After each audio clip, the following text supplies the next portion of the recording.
Hi friends, welcome to వండేడేస్ 369.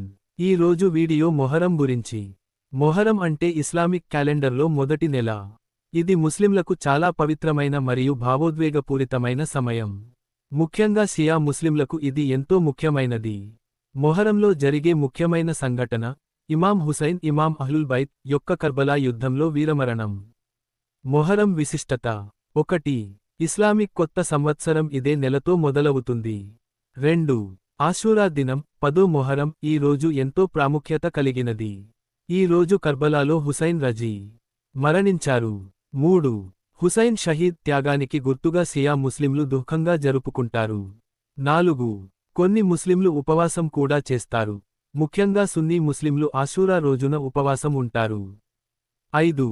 కొన్ని ప్రాంతాల్లో జాతరలు, మజ్లిస్లు, నాటకాలు, తాజియాలు జరుగుతాయి హుసైన్ గారి జీవితాన్ని, త్యాగాన్ని గుర్తుచేస్తూ. ముఖ్య సంఘటనలు: కర్బలా యుద్ధం 680 సిఈ ఇరాక్లోని కర్బలా అనే ప్రదేశంలో యజీద్ అనే నియంత పాలకుడికి వ్యతిరేకంగా నిలబడ్డ ఇమాం హుసైన్ను, ఆయన కుటుంబ సభ్యులను, మిత్రులను చిత్రహింసలకు గురి చేసి చంపారు. ఇది న్యాయం కోసం పోరాటం, ధర్మం మీద విశ్వాసం, మరియు త్యాగానికి ప్రతీకగా గుర్తించబడింది. ప్రజల ఆచరణలు: షియా ముస్లింలు నలుపు దుస్తులు ధరిస్తారు. వేదనను వ్యక్తపరుస్తూ మార్షింగ్లు, దుఃఖ సభలు నిర్వహిస్తారు. హుసైన్ త్యాగాన్ని గుర్తు చేస్తూ కథనాలు చదివిపెడతారు. మజ్లిస్: కొన్ని ప్రాంతాల్లో స్వయంగా శరీరానికి హాని చేసుకునే ఆచారాలు కూడా కనిపిస్తాయి. తాజియా: కాని ఇవి అభ్యంతరకరమైనవి.